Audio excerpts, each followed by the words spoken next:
जो कदम बढ़ाएगा और कोई भालू रीछ शेर भेड़िया उठा ले जाएगा।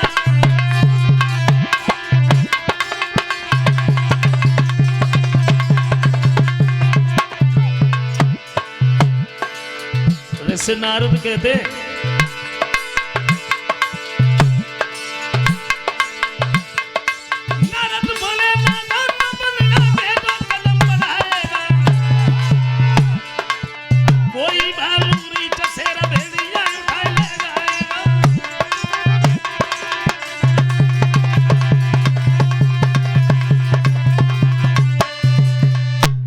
कदम भी आगे बढ़ाया, जंगल ही जंगल है, जंगल के जानवर तुझे मार देंगे, तू यहां पर खत्म हो जाएगा, तेरी मां रो रो के घर पे खत्म हो जाएगी। ध्रुव खड़े हो गए, क्या नाम है तेरा? बोले मेरा नाम ध्रुव है। इस जंगल में क्या करने आया? मैं अपने पिताजी को ढूंढने आया। अच्छा, तो तेरे पिता जंगल में रहते हैं? जी। किसने बताया? मेरी माँ ने बताया। अच्छा, नाम क्या है तेरे पिता का? भगवान बाजीवा। हजारों वर्षों तक तपस्या किया करते हैं, फिर भी भगवान के दर्शन नहीं होते, और तुम भगवान को ढूंढने चले आए, वो भी जंगल में। बेटा मेरी बात मानो, यहां से चले जाओ। क्यों? मैंने कहा नहीं जंगली जानवर है, तुम्हें मार देंगे। तो ध्रुव कहते हैं आप कौन हो? दिखता नहीं है? महात्मा हूं। महात्मा तो नहीं लगते। और कहा तुझे मैं डोंगी लगता हूं? बोले लगता तो ऐसा ही है।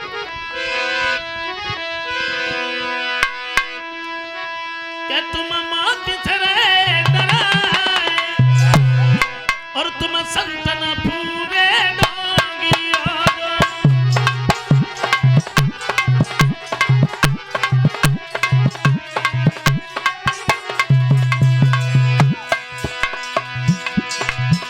ध्रुव कहते हैं बाबा जी,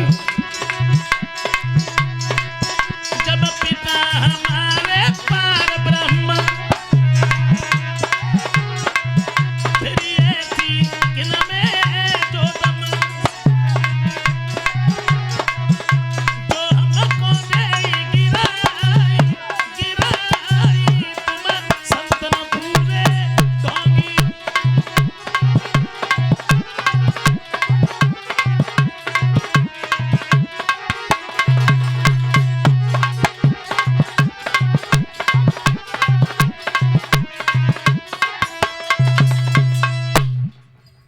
से नारद कहते हैं बेटा अब हम समझ गए कि तुम्हें भगवान के दर्शन अवश्य होंगे, क्योंकि भगवान के ऊपर इतना बड़ा विश्वास है। लेकिन तुम हमें एक बात बताओ, क्या तुमने कोई गुरु किए हैं या वैसे ही भागते चले आए? ध्रुव कहते हैं बाबा जी गुरु क्या होता है मुझे तो नहीं मालूम।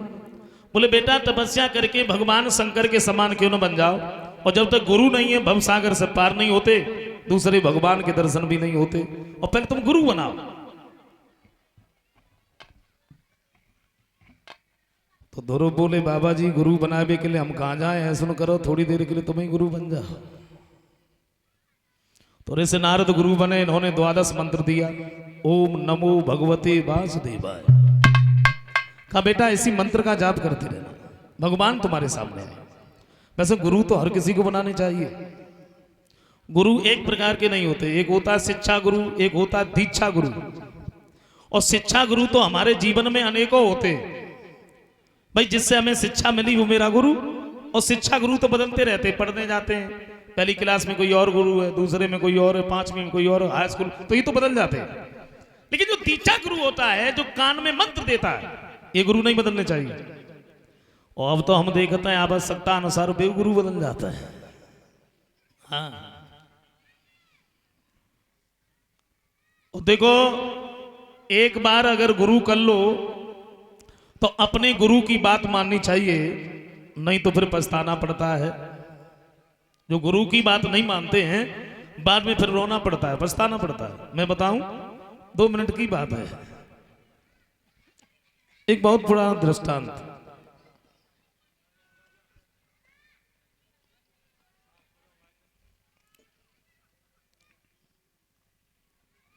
एक राजा था, मैं वो बता रहा हूं जो गुरु की बात नहीं मानते बाद में फिर पछताना पड़ता है। और राजा के एक ही लड़का था, वो था मूर्ख। राजा जब खत्म हो गया तो उस लड़के को राजा बना दिया जो मूर्ख था, और जब वो राजा बन गया इसने सारे कानून ही बदल दिए। एक बात कही, हमारे पूरे राज्य में जो भी खाने पीने की वस्तुएं हैं पेट भर के खाओ, केवल 1 टका में। अच्छा, 22 राज्य से एक बार गुरु और चेला निकले। चेला ने जब बढ़िया भाई मिठाई धरी देखी तो एक बात कही, गुरु जी मिठाई तो अच्छी भाई लग रही, थोड़ी खा लो, बाकी बाद में चले। तो कोई बात नहीं, खा लो। और चेला ने पेट भर के मिठाई खाई और पैसा पूछे तो बिल्कुल नॉर्मल 1 टका। बोले गुरुजी मिठाई तो बड़ी सस्ती है, ऐसा करो 1-2 साल यहीं रुको, खूब मिठाई खाओ तक बाद चले। तो गुरुजी बोले लला मूर्ख राजा है, कब मुसीबत सिर पे खड़ी हो जाए कोई पता नहीं, लालच में मत पड़ो, चलो। तो चेला बोले गुरुजी ज्यादा ना तो महीना 6 महीने रुक जा। गुरु की बात नहीं मानी तो गुरुजी बोले कोई बात नहीं, रुको, होगा सो देखा जाएगा। रुक गए गुरु चेला। अब चेला जो रहे रोजाना मिठाई खाएं, सवेरे को शाम को समय मिले तो भाग के दोपहर खाया, और मिठाई खाए के फिर वे ऐसे मोटे पड़े। हाँ, एक दिन ऐसा हुआ राजा के दरबार में एक रोता हुआ पहुंच गया, महाराज की जय हो। राजा कहने लगा क्या हुआ? बोले महाराज हमारे पड़ोसी की दीवार गिर पड़ी। बोले दीवार पड़ोसी की गिरी, तुम काहे को रोए? बोले महाराज उसके नीचे हमारी बकरी दब के मर गई। राजा कहने लगा सिपाहियों इसके पड़ोसी को बुलाओ, ऐसी दीवार काहे को बनवाई जो गिर पड़ी? पड़ोसी सामने पहुंच गया, महाराज की जय हो, हमें बुलाया? तुम्हें बुलाया? काहे को बुलाया? बोले तुमने ऐसी दीवार बनाई वो दीवार गिर पड़ी, ये जो खड़ा है इसकी बकरी दब के मर गई, कैसी दीवार बनवाई?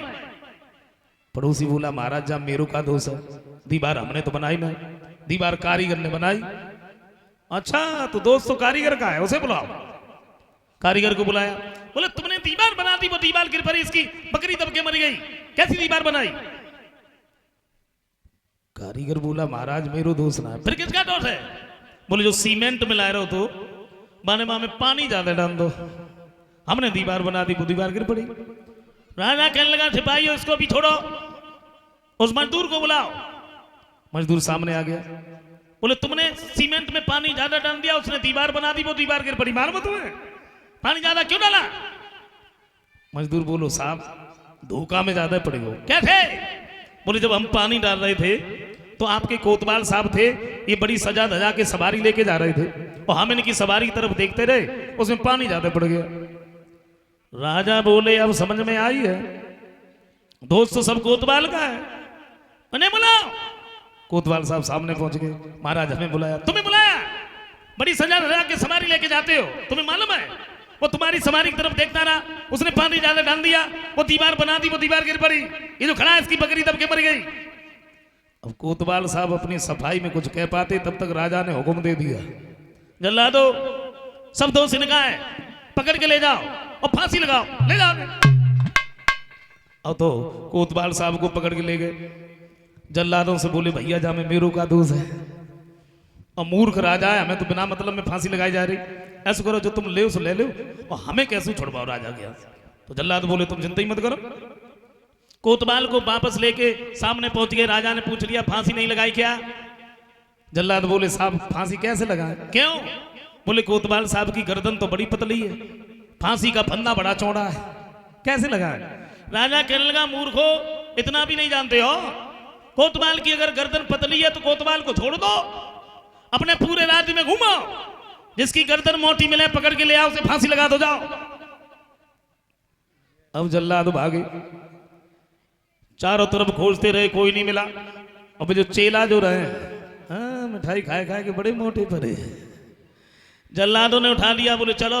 कहा? मेरे महाराज का हुक्म है तुम्हें फांसी लगेगी। फांसी? फांसी क्यों लगेगी भाई? अरे हमने जितनी मिठाई खाई सबके पैसे दे दिए। बोले तुम्हारे जितना मोटा हमारे पूरे राज्य में कोई है ही नहीं। सोई वे गुरु जी के पैरों पे गिर पड़े, बोले गुरु जी अब हमें कैसे बचाओ? गुरु जी बोले ललावे का और मिठाई खाओ, तुमने तो बात ही नहीं मानी। किसी भी तरह से गुरु ने अपने शिष्य को बचा लिया। तो मेरे कहने का मतलब ये है, गुरु अगर करो तो अपने गुरु की बात माननी चाहिए, नहीं तो बाद में फिर पछताना पड़ता है।